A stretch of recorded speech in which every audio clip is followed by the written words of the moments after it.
Martxoaren batean Labairu Institutuak Labairu hiztegia aurkeztu zuen. Hiztegiaren edukia ugaritua eta ondua dator.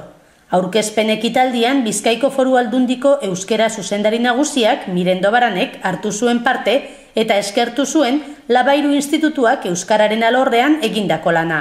Labairu hiztegia euskara Bizkaia zein Batu ereduan landu eta erabili gura duten guztientzako hiztegia da.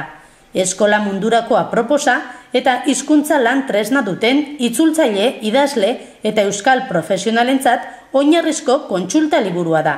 2003 urtean Labairu hiztegiaren lehenengo bertsioa kaleratu zuten eta 2 urte geroago gaztelaniazko hiztegia atera zen aurrekoaren osagarri gisa.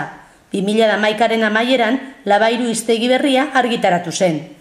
75.000 sarrera eta 47.000 adibide eta sinonimo batzen ditu, baita gramatika eranskin erabilgarri eta osatu bat ere.